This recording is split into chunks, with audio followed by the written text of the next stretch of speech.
Oh, what's going on, everybody? Welcome to episode 1140 of FloWrestling Radio Live. I'm your host, Christian Piles, coming at you live from Austin, Texas.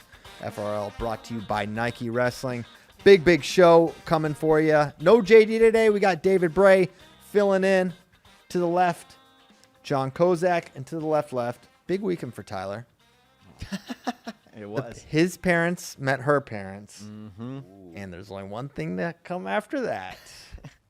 Did it go well? Well, really well. You happy? Good parents? Great parents. You knew it was going to go well? I mean, you know, my parents are great. Her parents are great. What more could you ask for? That's great. What was the best and worst parts?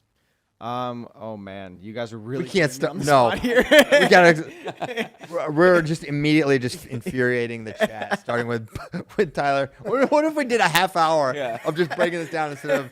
Let's change the title of the show. Change the title of the show. Is Tyler gonna get engaged? Obviously, a lot of topics to get into. None more pressing or of more interest than Bo Bassett, his decommitment from the University of Iowa. We'll talk about that. All quarter century team. And other odds and ends in the sport of wrestling. So, yeah, going to start with that. David is in the JD role, so why don't you kick it off and we'll get the conversation going.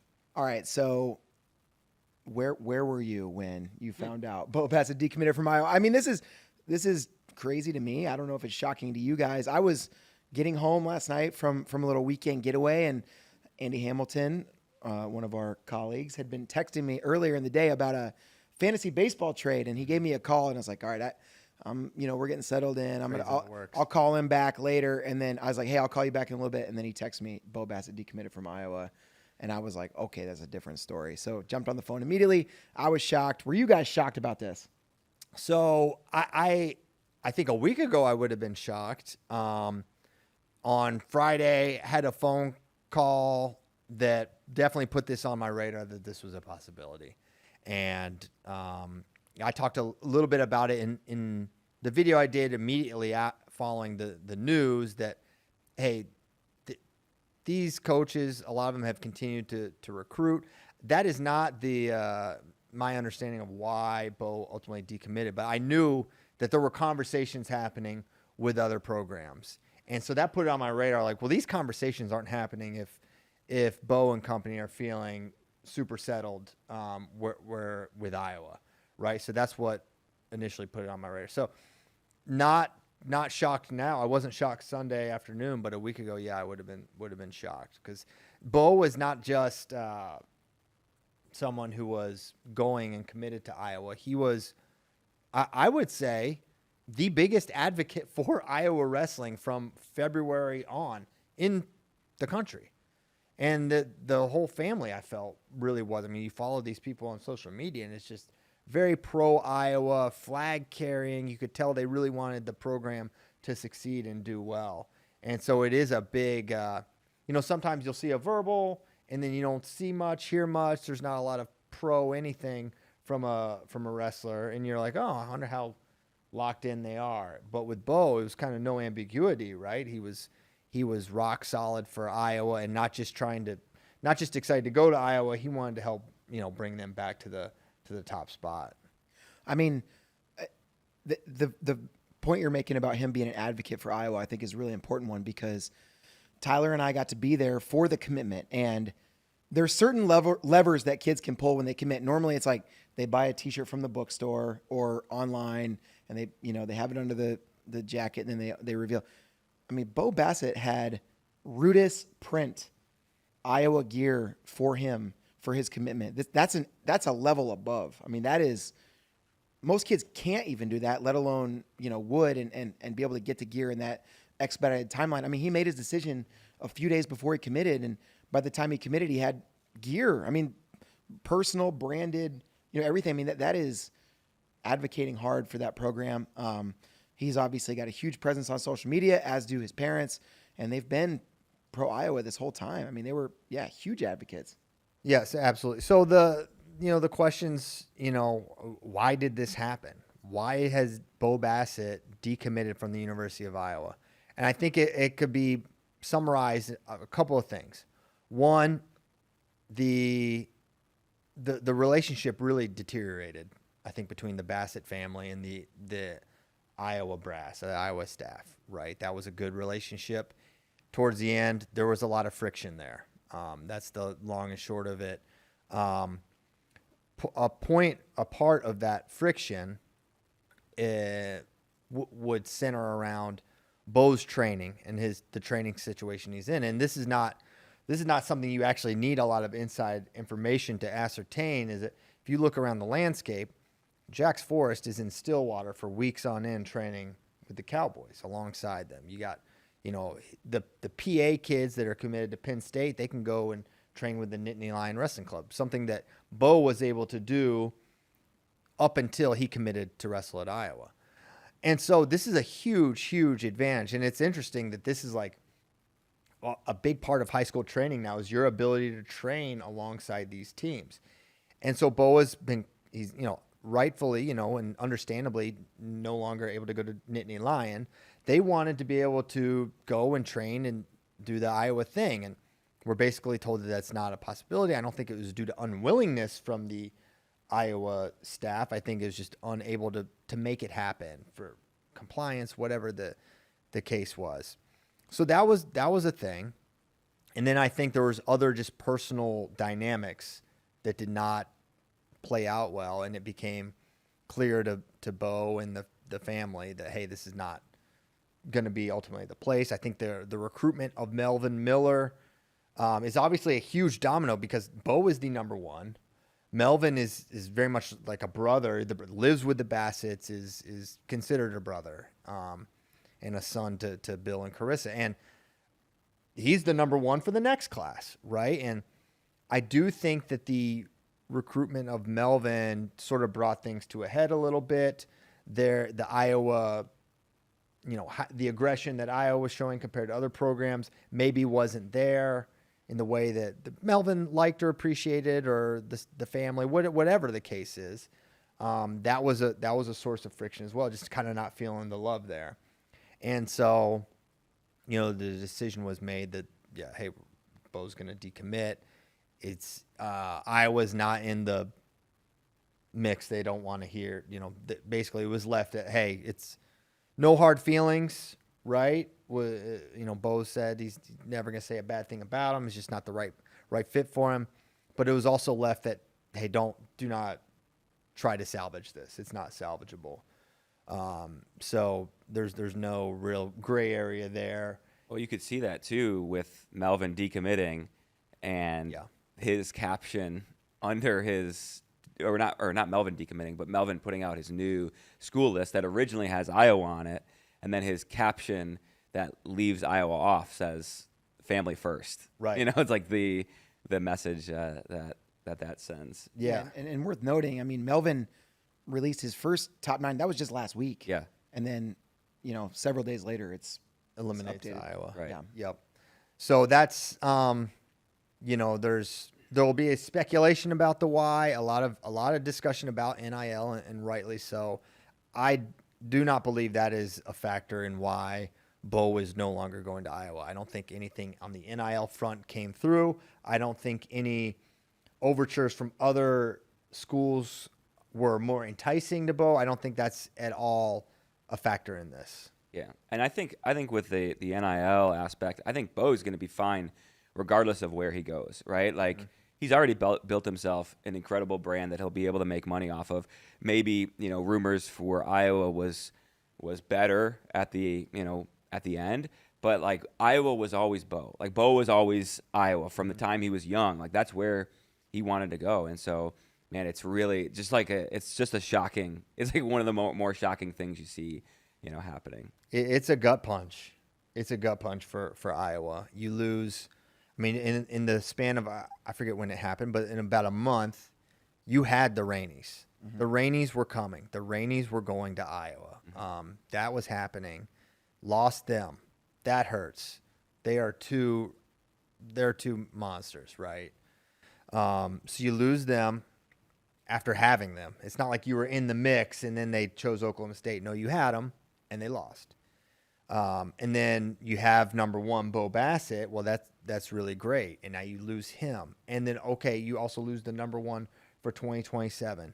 And now your 26 class, which was going to be the class that puts you back really in the mix without just portal guys, like, recruits, actual high school recruits, you lose them. And now it's Michael Mako that's a big one, but it's just one. And you need multiple. When you look at the hauls Penn State, Oklahoma State are bringing in, you have got to have elite high school recruiting has to be a keystone of your program. I don't think you can portal it. I think you can portal to fill spots. I think you can portal to fill a hole. I don't think it can be the crux of your recruiting strategy. And so this really hurts. Now, there's still a lot of opportunity for Iowa to get back with other recruits, right? And you know what? The Rainies aren't there until they're there at Oklahoma State, and that's true for everyone. So I think, not all hope is not lost, but this is you can't sugarcoat it. You can't paint it any other way than you had this guy who was the guy. He was the next Spencer Lee and Brand. He was the guy that the program. We had FloWrestling Night in America in Coralville, Iowa, which is Iowa City.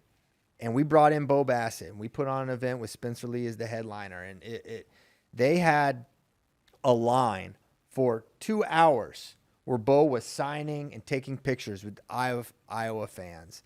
And we had to stop the line. Yeah. We just had to stop because Bo had another commitment. And so he had to go do that. That's how the fervor that he was met with by the Iowa wrestling fans, right? And it looks like he's pulling it in. Tyler's got this pulled up. Look, they had flags made. Yeah. I don't know if Greg's going to pull it in or not. Maybe not. There it is. So they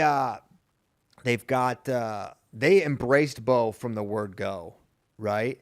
And now he's gone, and he embraced them simultaneously. This was the passion in Iowa is unlike any other. And you can say, hey, there's other big fan bases out there. There's nothing like what wrestling means in Iowa is just different. And it's painful. It's painful for Iowa. Sometimes when you see a decommitment, it's 30 seconds later committing somewhere else, and people will say things like, oh, he was being poached and whatever. Mm-hmm. That is not what's happening here with Bo Bassett. It seems like he's really gonna now probably take a little time and make a decision and weigh some options. I don't think this is even close to a poaching situation where somebody was just swooped in and took. I mean, I think this is just a breakdown in the relationship between Bo and Iowa, and now what he does next is going to be really telling for the overall landscape. What does this mean for the whole landscape of college wrestling? Yeah, well, there's a final three for Bo. So and how much conversation has been happening in the background, I don't know how much. Definitely some. There'd been communication between the Bassett camp and these other schools prior to the decommitment. But Penn State, kind of obvious. Oklahoma State, pretty obvious, and Nebraska. Those are the three. And that's who is going to ultimately be in the mix for Bo Bassett, this time around. And obviously great options. I think there's pros and cons with all the programs. I think when you look at Penn State, I think there's fit with the NCAA lineup, but there's also going to be 2028 is going to be Marcus Blaze and Bo Bassett, right? That feels like a certainty. So does that factor in? Maybe so. But Penn State is also a program that has handled that well. But that's not for everyone also to be training alongside the guy that's maybe going to keep you from the team. That's a challenge. Oklahoma State, the lineup synergy NCAA wise is maybe not as seamless. Now, does Bo think, well, I can't start at Oklahoma State? I don't think that's what I'm saying. I'm saying they've got Rainey. He says he's going 149. You've got Sergio Vega, who I feel like is going to ultimately be a 149 or a 141.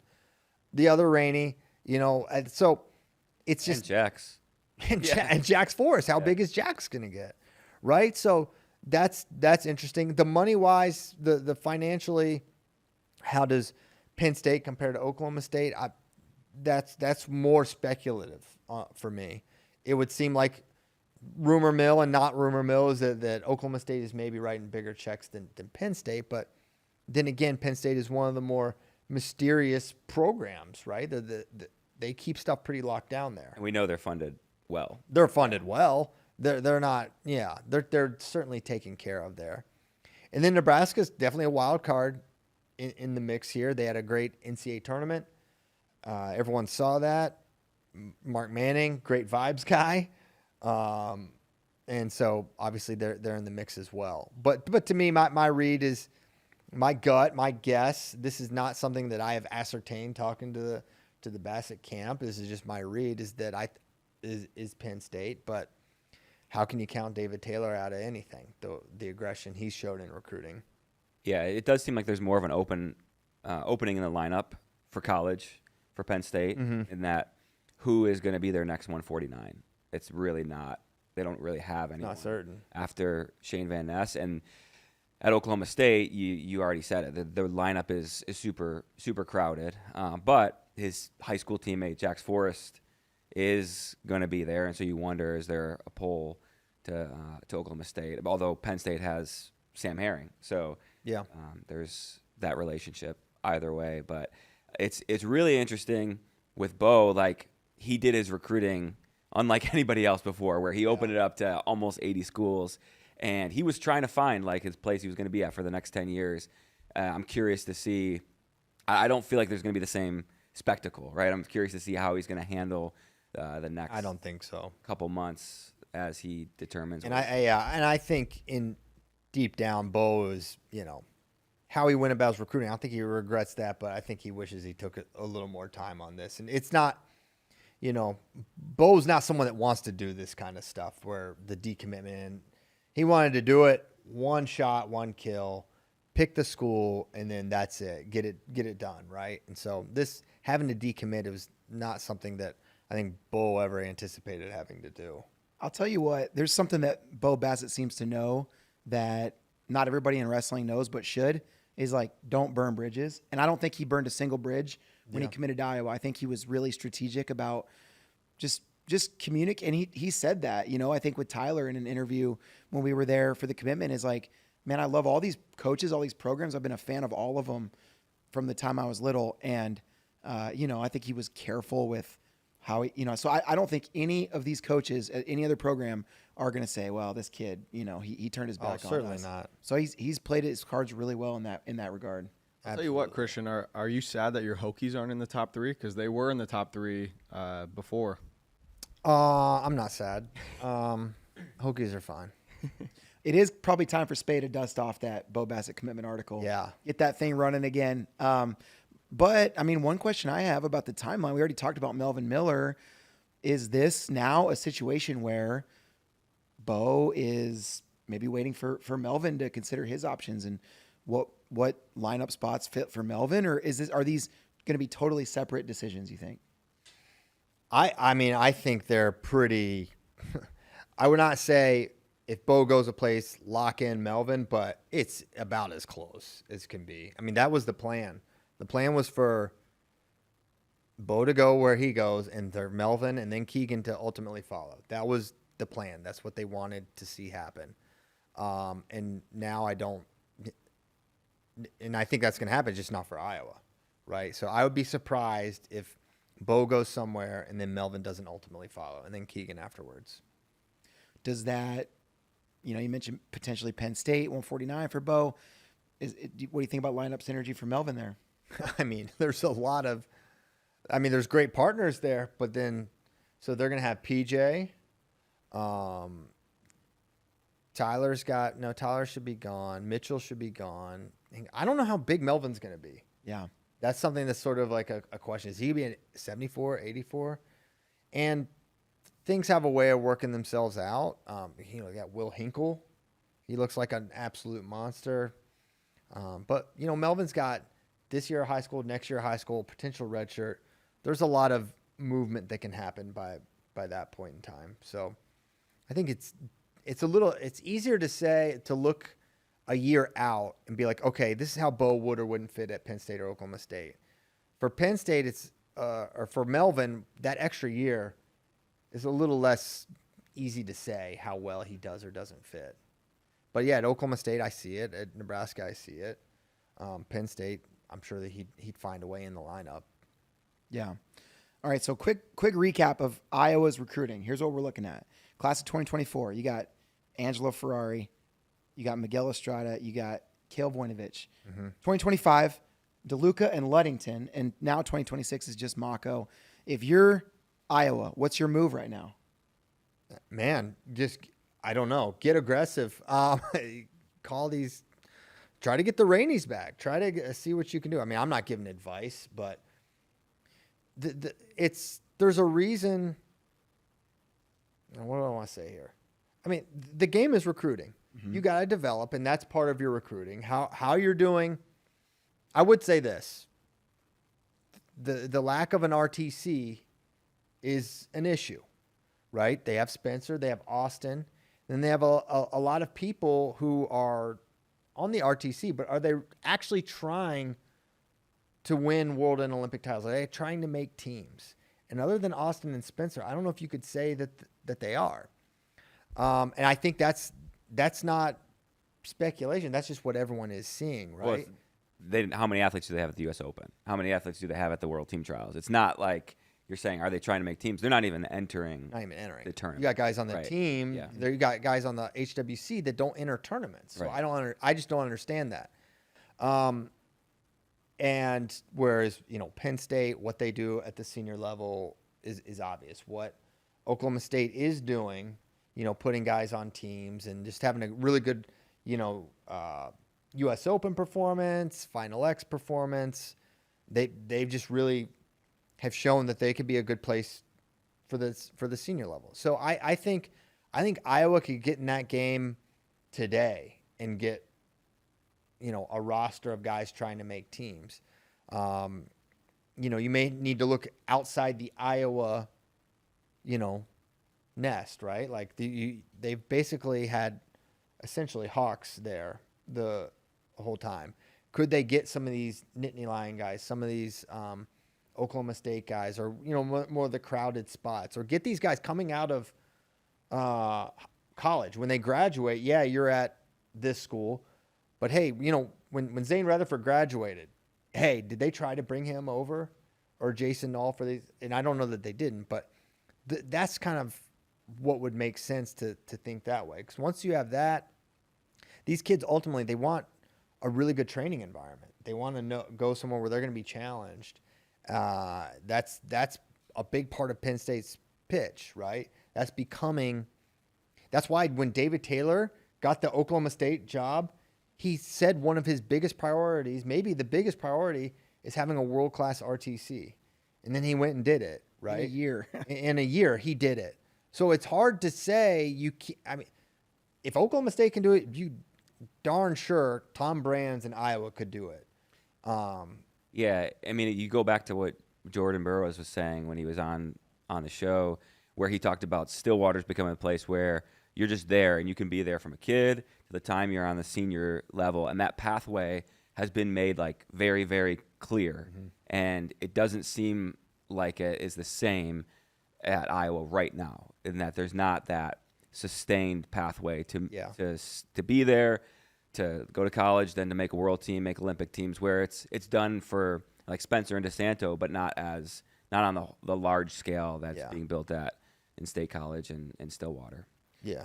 Before we move on from this topic, Tyler, are there any questions related to this whole situation?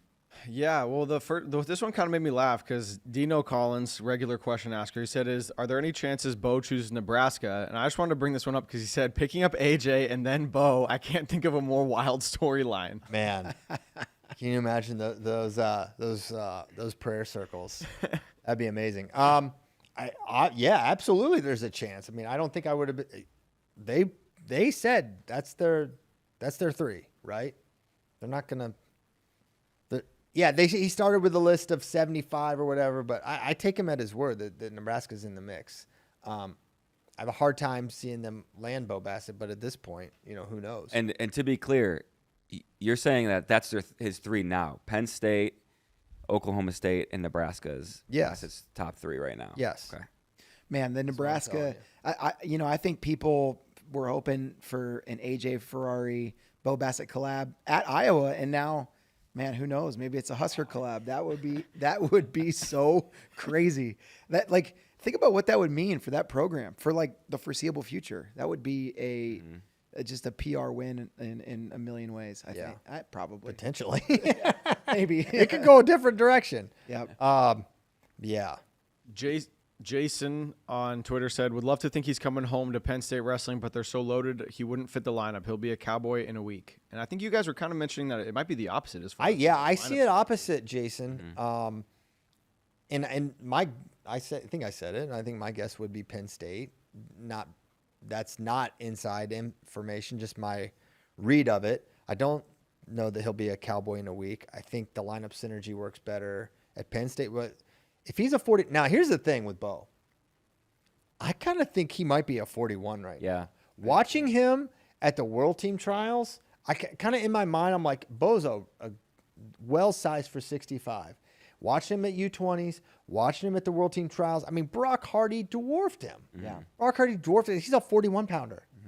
So I'm like, man, is Bo like a 33-41 right away? He could potentially have 2 years before he wrestles in a college lineup, though. That's true. And that's true. But, I mean, Bo, how much bigger is he going to get?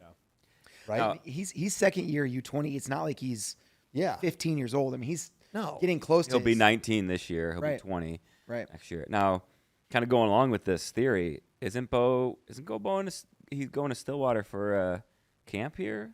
Well, that's just a camp. I mean, I'm just saying, like, it's just normal. It's going to be. That's been on the books. It's going to be timing for him to be around. I don't know when that is. I think that is actually within like a week or so. Yeah. There you go. Maybe we should all send our kids to that camp and then see what happens. Yeah. Okay. Listen in. No, yeah. I mean, that's going to happen. But he lives in Pennsylvania. I mean, Penn State's visiting Bo this week. They're going to be there, home visit. So, I mean, and if you're Bo, like, why not take your time? Let Melvin take his time and just train at the RTC, Nittany Lion. Like, just keep your recruiting open, train there for a while, and then make a decision when Melvin's ready. That was the Marcus Blaze strategy, where he just kind of kept relationships open really late in the process. Yeah, he trained a lot with Ohio State till he went to Penn State. There's a lot of people basically just comparing Oklahoma State to Penn State in the questions. It would be kind of repetitive to go over a lot of those, but there is another one that Zev P asked. He said, now that losing the Bo Bassett commitment, does this heat the seat of Tom Brands at all? No, I mean, I don't think. I think that's the easy rush.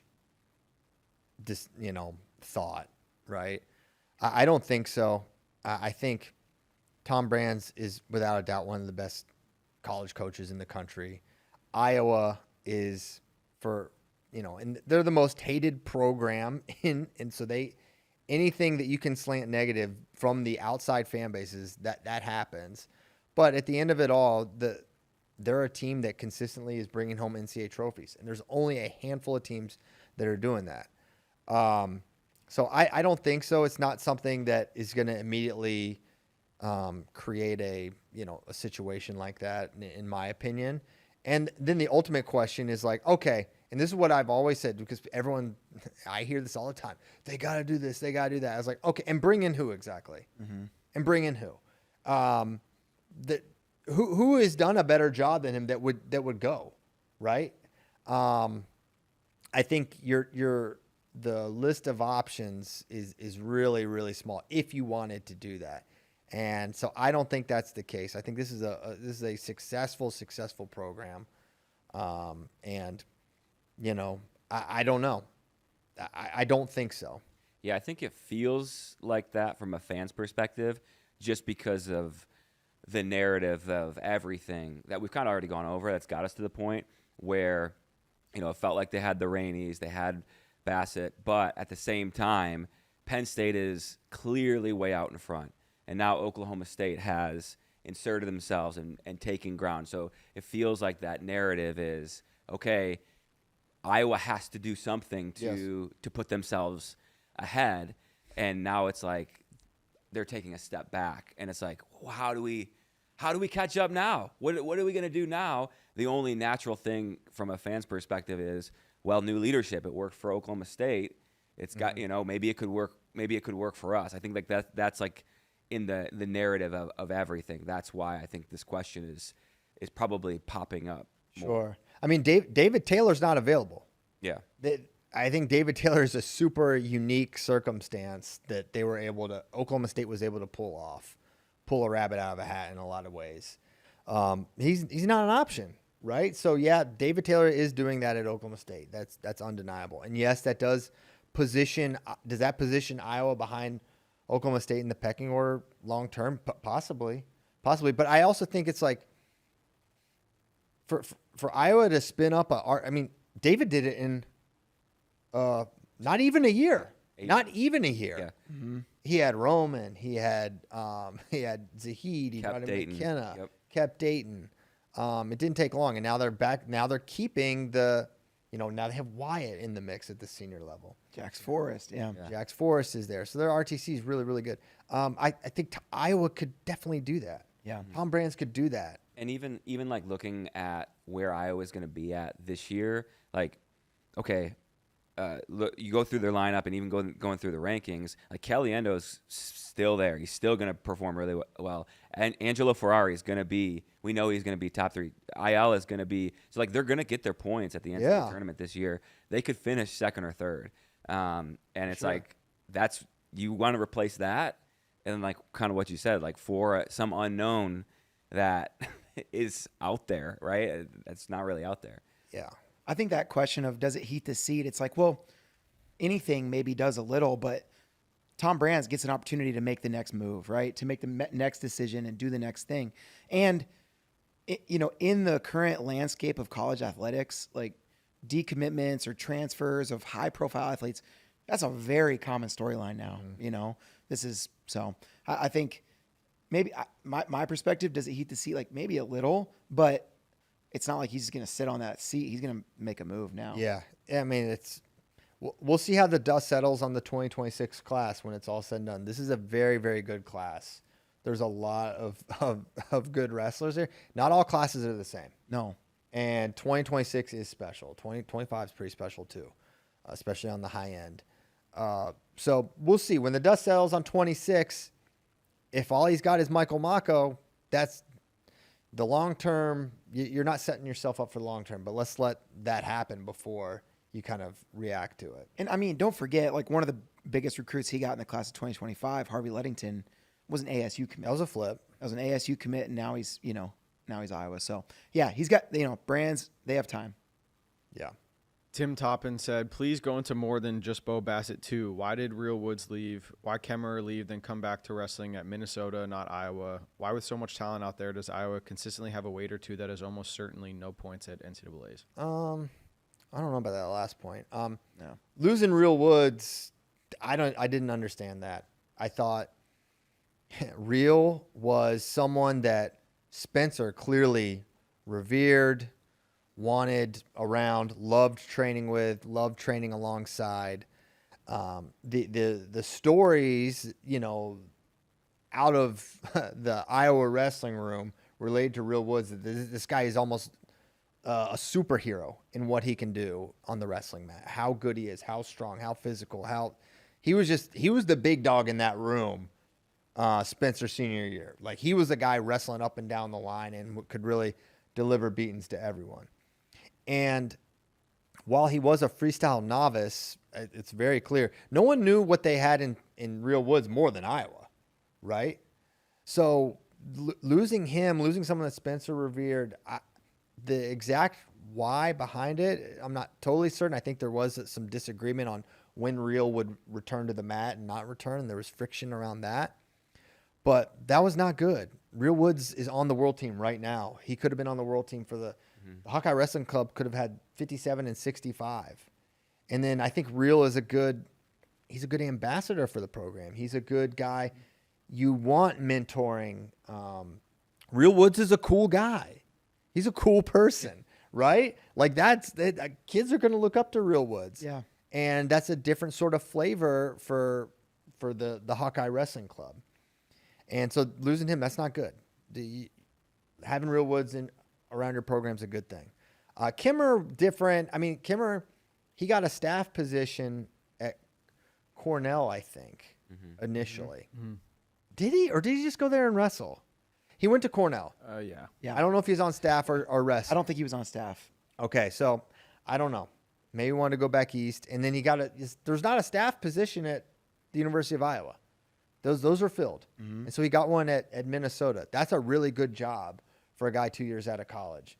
Minnesota's a really good program, and that's just how it goes. You can't keep them all there. Would Kimmer have been another good guy? But I think for Kimmer, a senior-level career, given his health problems, I think felt a little more far-fetched, right? Mm-hmm. Which is exactly how it played out. He entered a couple tournaments and then settled into coaching. But as far as them having guys that don't score points, well, that did play out, but like Ja'Cory Teamer did not score points, but that's not because he wasn't good. It just it fell apart there at the end.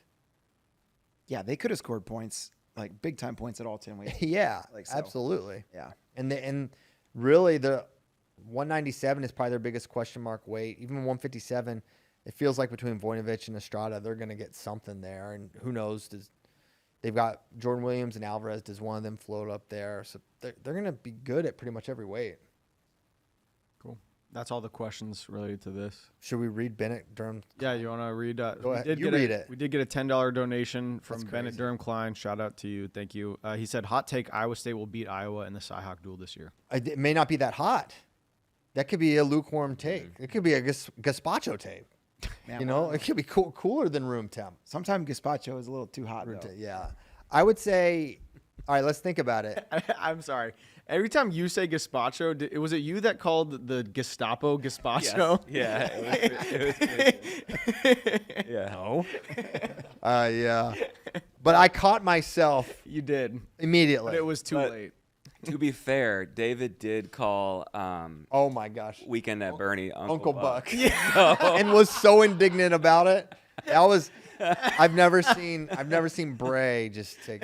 That'd be a long story, but I took an L. I took a big L. That was tough for him. Yeah. That was tough. But you know what rescued him? The fact that Spade made a graphic that called D Lockett DJ Lockett, and we immediately spun it on that. Oh, dude, you know what? The timing of that. Normally, when we have typos in our graphics, I'm really upset about it. But in that case, I was like, thank you. This typo. And Spade was just like, He just, when Spade's like busted, he'll just make a funny thing. He's like, his friends call him DJ. He's like, those close to him know him as DJ Lockett. Oh, man. Anyway.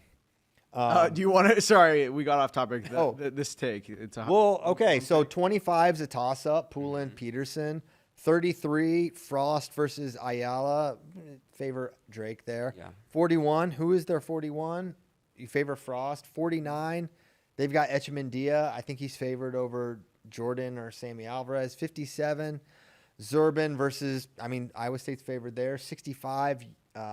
Iowa. 74. Now, here's the thing. Is Iowa going to suck these guys down?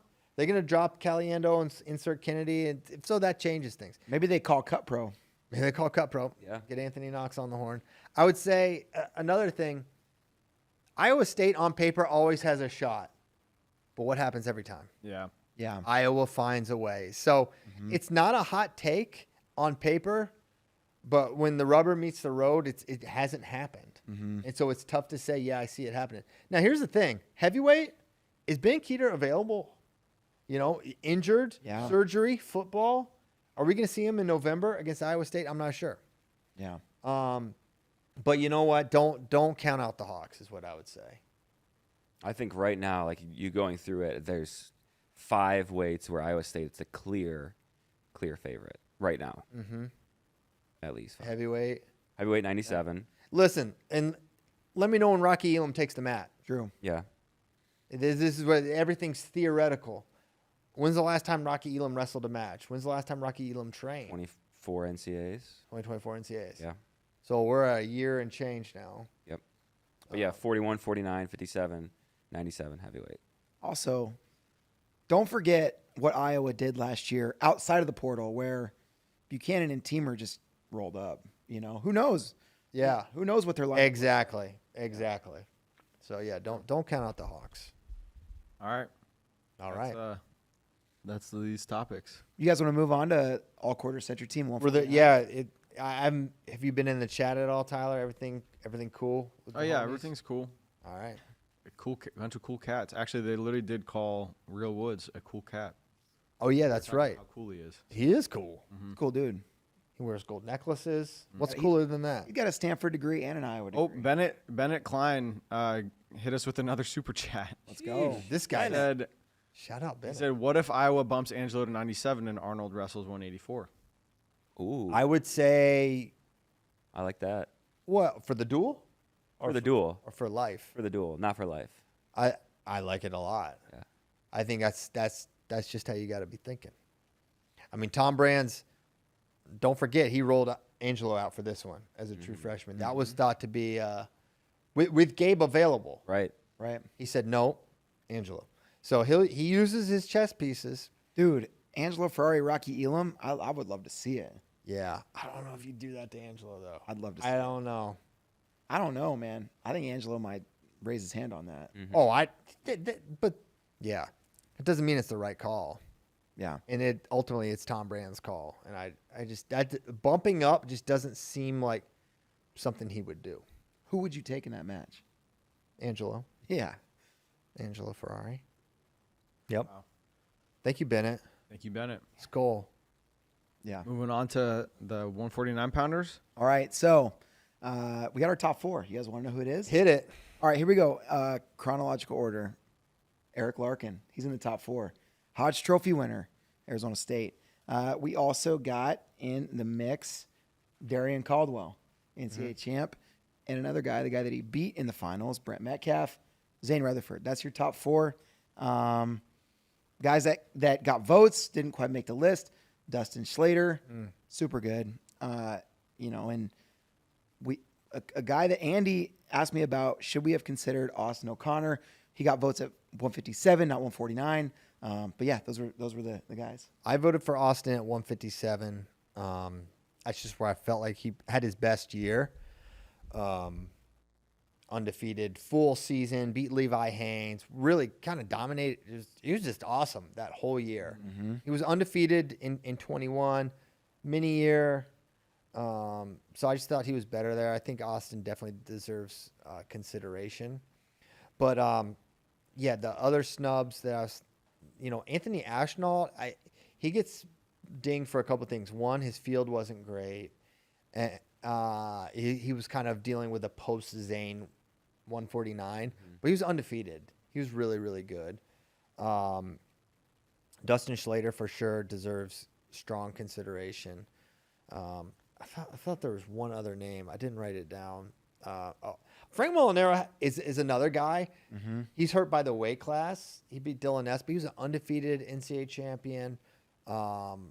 Pretty dominant, honestly, compared to his teammates. He wasn't, but he was super good that year, 2012. Yeah, when he won. But yeah, because he lost so badly to Dake the year before. Yeah. It kind of puts a little bit of a little stink on it. But Frank was super good also. Yeah. But out of that group, that top four, 3 Hodge Trophy winners. Yeah. Zane won 2 of them. Some of those guys, man, especially Metcalf and Zane, were just so feared, at times. And then Caldwell, only All-American twice. He won it once, was 5th another time. But I think Caldwell gets in because he beat Metcalf. And he beat him a couple times. He beat Metcalf. He splayed him once, and then he beat him the next year in just still one of the craziest matches that's ever unfolded on the NCAA wrestling. I mean, that is just one of the craziest things I've ever seen still. And I was there when Wyatt beat Gable, and I was there when Darian that was just a crazy thing. Darian is one of those guys, like, height of his powers on his best day. That's the Caldwell argument. Like, when he was at his best, are we sure Zane would beat him? Are you sure Larkin would beat him? We know he can beat Metcalf, right? And I'm not as sure. The problem for Darian is he didn't have probably enough of his best days to probably really put him on. Because, listen, Zane Rutherford had some bad days, and he won. He had 3 years undefeated, 2 Hodge, and really a third he was the most dominant. That's just a really incredible thing. We've had 4 weight classes so far, and I think he's probably the first guy that's in the top 4 just because of the height of the powers argument, right? Mm-hmm. So far, it's been a lot of these body of work arguments, but Caldwell, I mean, his peak was just insane. And when he jumped on the freestyle scene and immediately was like on a national team, he beat. I'm gonna get yelled at if he's wrong. He beat Freyer. I don't know. He might have beat Schwab at the U.S. Open or something. Like, really, he beat a bunch of good dudes to make that team. I think it was Schwab, actually. Not make the team, but be national team. Yeah. He wrestled really well. That was right after he beat. Caldwell beat Schwab. He did? Yeah. Wow. That's one of those guys I think where he beat Freyer, too. Yeah, I may be tripping. That's crazy. One of those guys where, you see these college guys come out onto the freestyle scene and you're like, oh, this guy's surely going to light it up. And most of them don't, but he did. It was crazy. Yeah, there it is. We're round 1. That's where I pulled the data from. Yeah. That's a great Bader headline. Yeah. All over Schwab in round 1. Here's an interview. Okay. So, yeah, I mean, the case for Brent, he won the greatest weight ever. The case for Darian, he beat that guy. The case for Zane, 2 Hodges. The case for Larkin, 1 Hodge. It's going to be a fun vote, fun discussion. Yeah. It's a pretty unique group. Anything else about all quarter century? That's all I got. We talked a lot about 41 last time. There's a note in the doc about Japan's world team being set, and Yeah, you know which nerd put that in. we got Kozak. We got Kozak in the room, and he's gonna know. By the way, Kozak, thank you for finally being on the show. We had I saw. Yeah, that guy's. Maybe it's not that guy, but many people were like, "Finally, Kozak's on." I'm like, he is on every week. But now that we finally have Kozak on, we've been waiting for this. So finally, someone can break down how Taiki Yakamoto is going to do it. Yeah, what's going on with this Japan world team? Yeah. Well, I thought it was relevant because Japan, they were kind of the talk of the Olympics, right, last year, and everyone's saying, that we need to do something that Japan's doing. So I feel like it was, it's relevant. Also, I know Brandon, so that's why. I think, you do? Yeah, I know him. So I think He's threatening to blast he's double. kinda- He wants to Christian. I think he's kind of messing with you. Yeah. Yeah. He's just trying to. He called me a fraud. I mean, I think he is messing with you. He called me a Wait, boy. no. I think you called him a fraud. Oh, he called you a fraud. Yeah. Fraud check. Is his name Muscle Man? It is. That's his real name. He wrestled at Missouri for a year. Okay. Yeah. Wow. Well, He's actually a big guy. So. With a name like Muscle Man, he better be. yeah. Yeah. We'll Better see. be.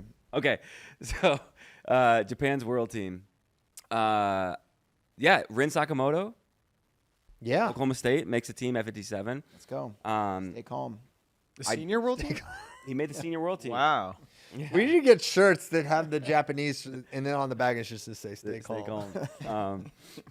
Yeah. That's the funniest thing ever. Yeah. I can't believe that happened. You see the picture of Jimmy holding the sign, and you're like, dude, AI has gone too far. And then it's like, no, they held really this happened. sign up Yeah. in Carver Hawkeye Arena. And it wasn't like a move or like a strategy. It's just like, stay calm. Stay calm. All right. Tyler, you could probably find. I tweeted out their world team. But yeah, Rin Sakamoto at 57. I think his name is Takara Suda at 61. Ono's very high on him. Yeah, he's good. He hasn't lost yet this year, I think, in seniors. He won a ranking series tournament. I think he won Asians as well. 65 is Kiyuka. Iyagi at 70. He lost, and then he won the playoff. Takahashi, who beat Messenbrink, is at 74. I don't really know Kamiya.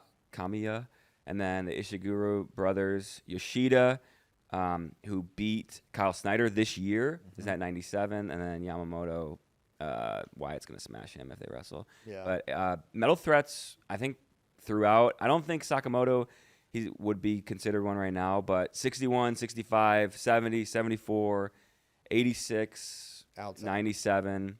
I think those 6 would be guys where if they medaled, wouldn't be surprised. I think gold threats at 61 and 65. I saw your predictions, Kozak, for Team USA, and I think we have more medal threats than Yes. this.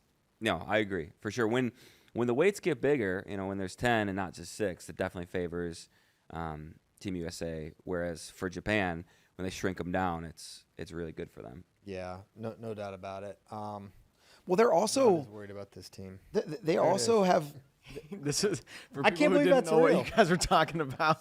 They wrote down Look at Jimmy. "Stay calm" in Japanese on a big white card, and we're just holding it up to him. Look at this guy. So That's pretty cool. and his I wonder who actually did the. Yeah, who writing. wrote that? Yeah. Who Did was they it? get that printed? They had to. What get if they had him write it? They had Rin write it so they could show it to him. that would honestly be smart. Made him write messages to himself. Yeah. That's good.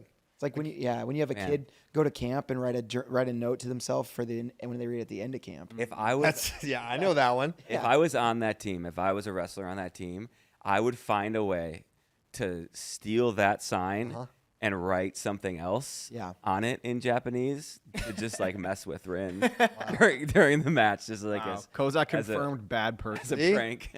that would be That would be amazing. Be a great prank, right? Yeah, just write dork under Yeah. stay calm. Stay calm, dork. Yeah. Yeah. Man. Just good old fashioned clean fun there. But I mean, it also seems like Japan is like, I don't know, leaving some meat on the bone that Ono's not on the team. They Yeah. got, No Ono. Shout out Penn State taking Ono Yeah. off the grid. Yeah. That's crazy. Higuchi, no thanks. Right. So- Yeah. I mean, I think that might be like the biggest news of their world team is no Ono, no Higuchi. Two of their best guys. Takatani also, right? Yeah. He didn't even try. Those guys they didn't even try to make the team. That was my, with all the bedwetting over Japan's performance and everyone freaking out here about how good they did. It's like, well, listen, this is a year they did this. Like, we are consistently better than them. And here, 1 year later, we're probably going to drastically outperform this team. 3 medals for this team would probably be like overperforming. Yeah.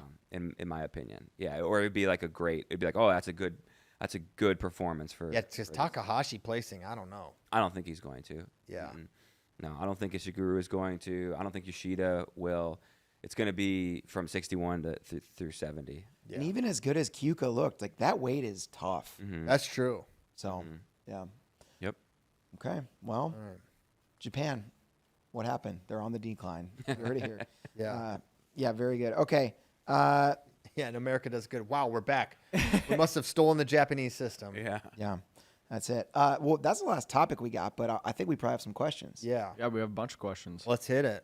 So first off, Michael C. said, can you please explain NIL/money in elementary terms for the slow guys, me, on the show tomorrow? How does it impact recruiting and transfers? And I think instead of explaining NIL, we should maybe talk about the new ways that it's going to get impacted. See, I'm the one that needs things explained in elementary terms, Michael, so this is going to be hard. Well, there are some rule changes that I'm trying to understand, and they're always changing.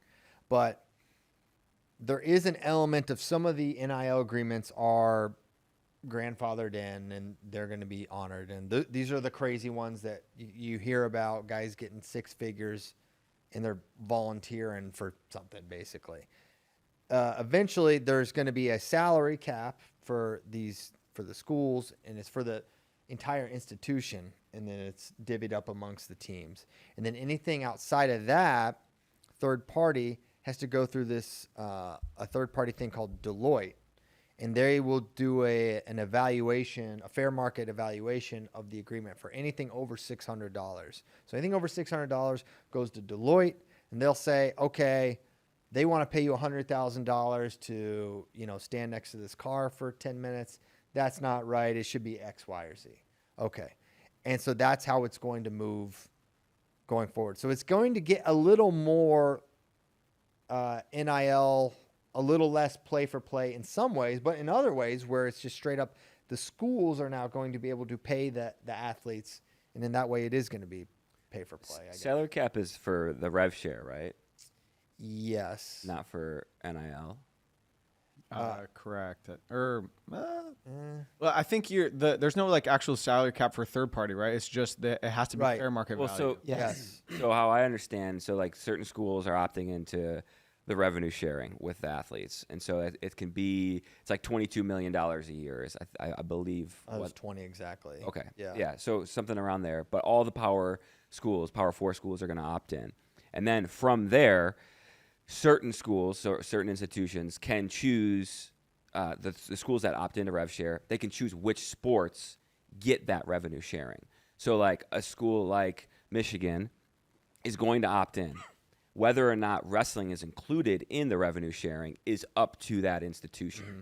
And so that I think that's where the salary cap comes into play. But then, like what you're saying, that third party thing. My question is like, how strict is that going to be enforced? Because we haven't seen it yet. Yeah. And like, how much do they want to enforce that? Well, that's the thing. The rules are only as strong as the enforcement, right? Yeah. You can write down whatever you want, but if you guys are just letting anyone do anything, then you don't really have a rule set. So that's what, partially I'm trying to learn it.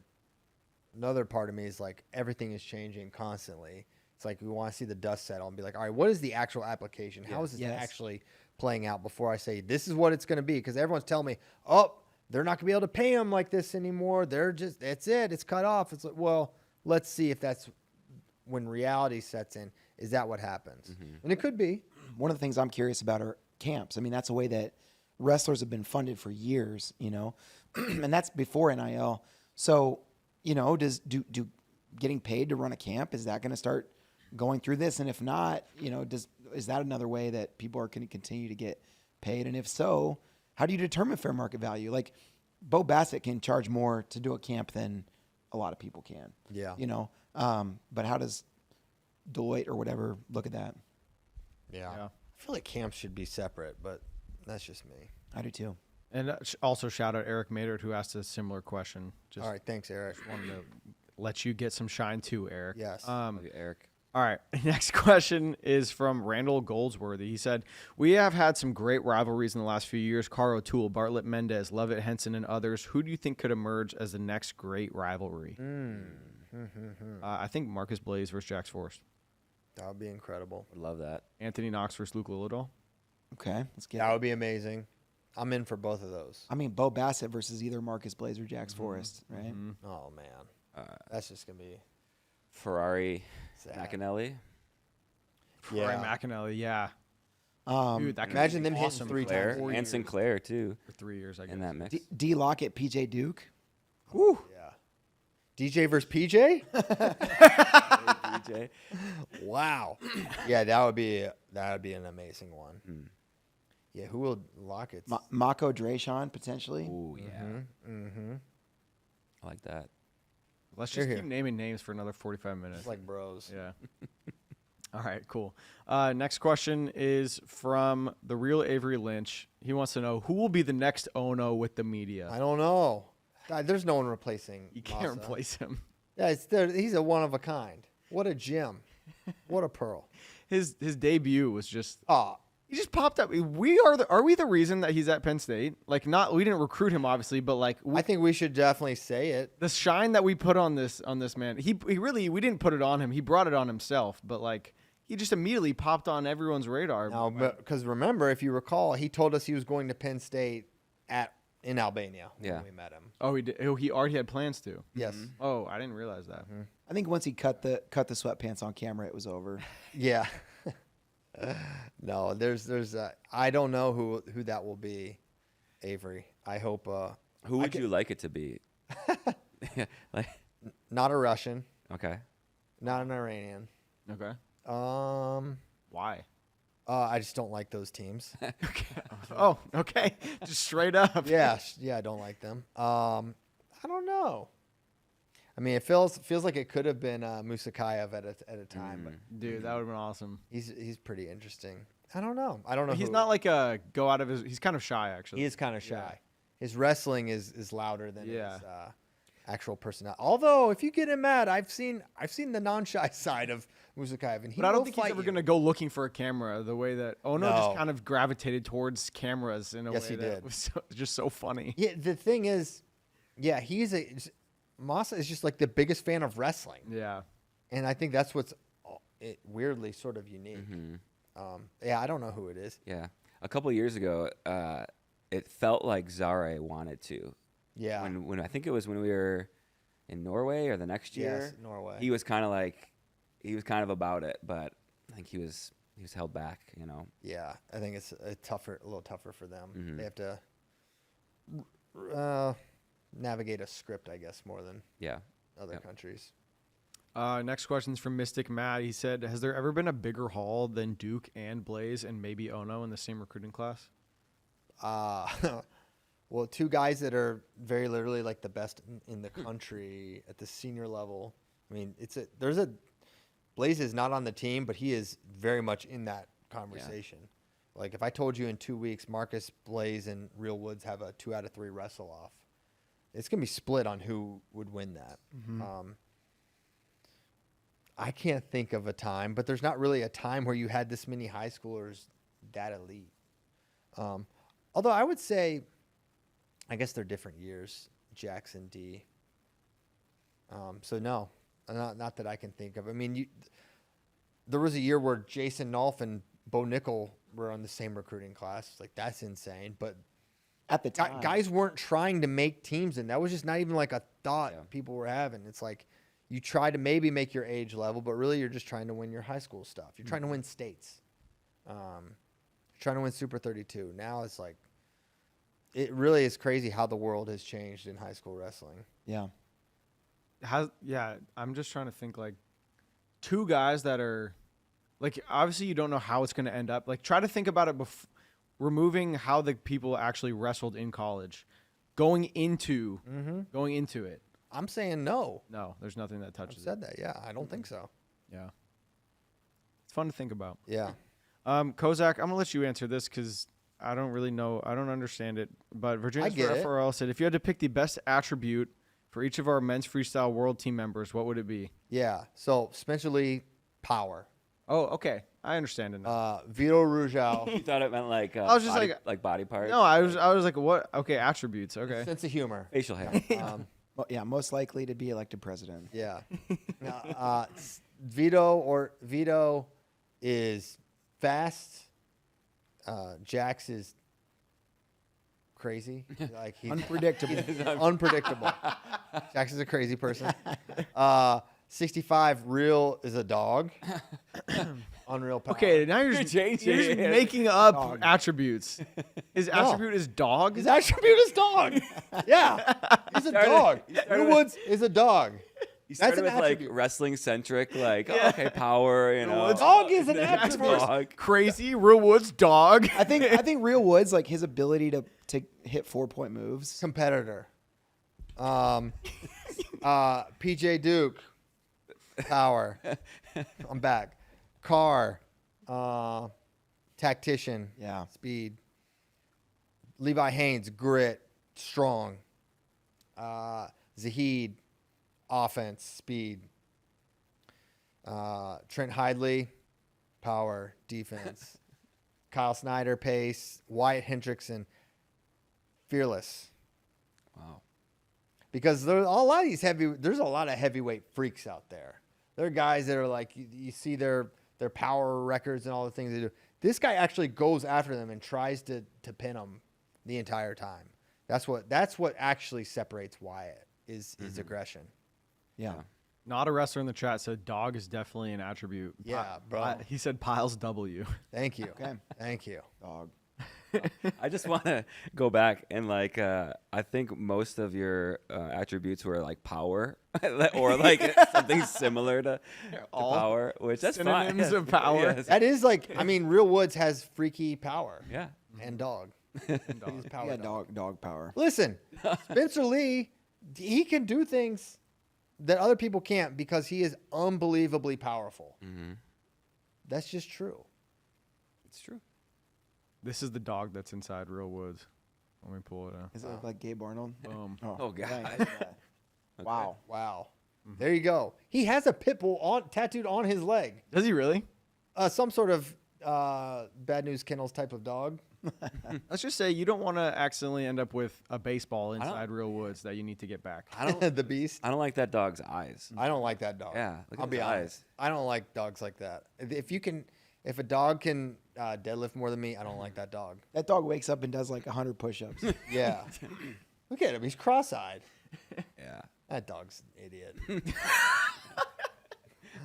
What? That's Real Woods dog. Real Woods would tech that dog. Is it really? No. Oh, jeez. I was going to feel really bad for calling. Yeah, I made a powerful enemy. Oh man. We're kind of running short on questions. Did you guys have anything else you wanted to talk about? No. I can jump into some like Real Avery Lynch food talk. Yeah, let's do that. All right. I don't mind those. Yeah. Real Avery Lynch, he wants to know, speaking of food talk, what's everybody's go-to Panda Express meal? I'll go first, double orange chicken. I'll go second, triple orange chicken, snap. fried rice. Wow. Well, I get the triple. You either You actually get triple orange absolutely. chicken? I get double. I eat it all. I honestly didn't even know triple was an option. You say triple orange. Yeah. Okay. Just go up there. Say That's how you do it. triple orange fried rice.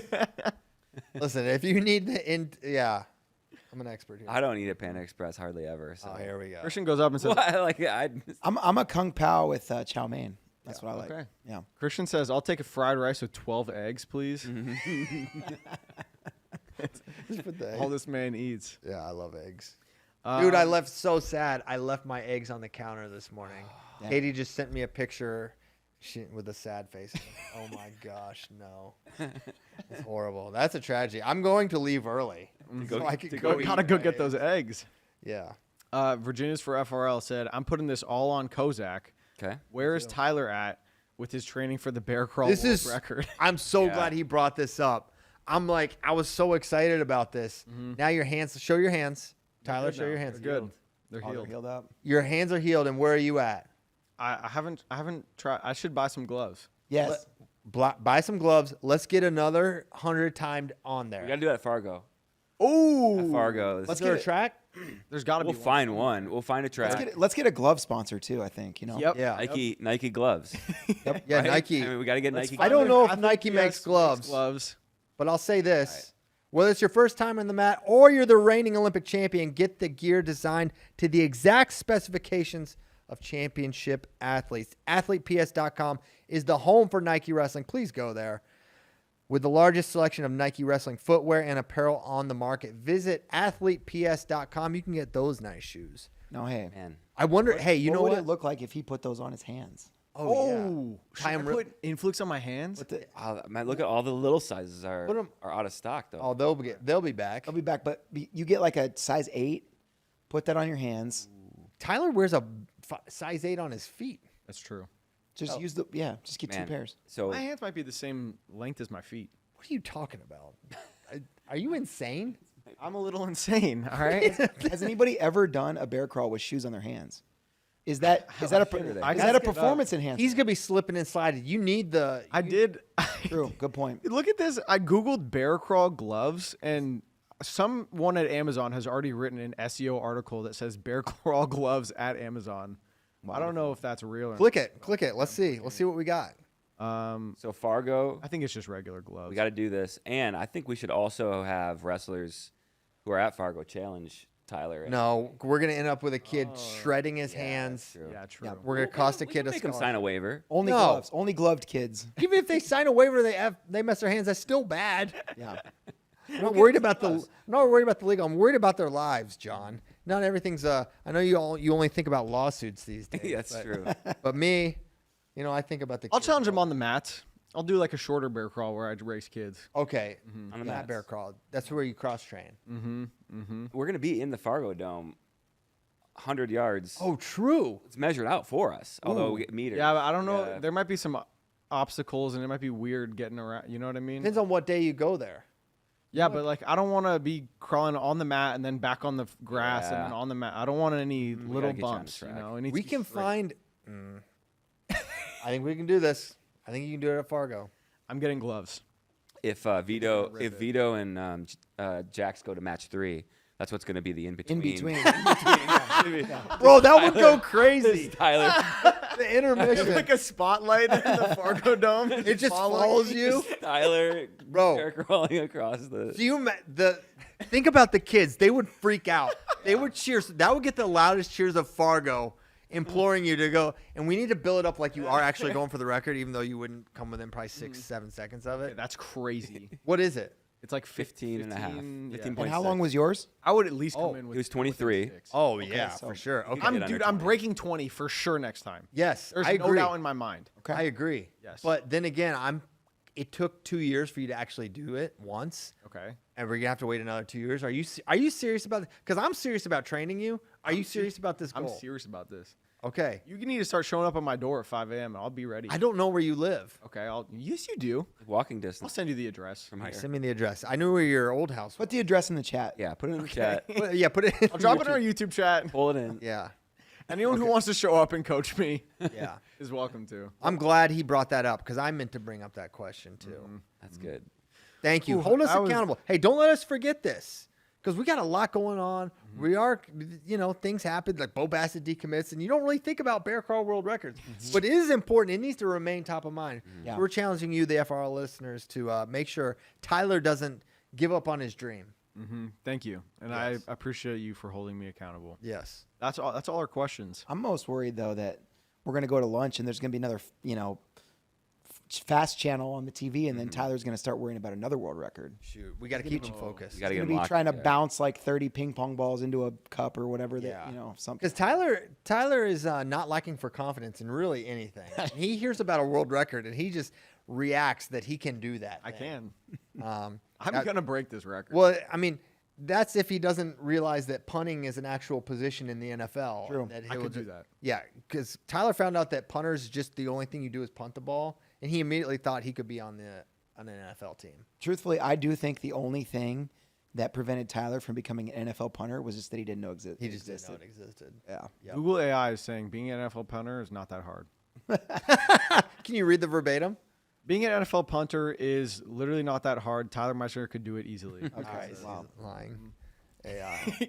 Pinning in his lies on AI. AI liar. All right. Well, we thank you guys so much for tuning in. Action-packed show, no doubt. We will be back Thursday. I think JD's back from Alabama. Yep. So yeah, regular crew. Maybe we'll have a guest. Maybe we won't. Who knows? But thank you so much for tuning in. Thank you so much to our sponsors at Nike Wrestling. Go to athleteps.com. Thank you to our producer Greg for all that you bring to the table, sir. Thank you for keeping the mics offline before the show. That meant a lot to me and the listeners elsewhere. They probably actually didn't like it. They like getting the pre-FRL FRL. Apologies to Greg that we didn't say that Bo Bassett had Little Rock in his top 4. Sorry about that. I'm sorry, Greg. He went to Little Rock. All right, thanks a lot. We will see you Thursday. Goodbye.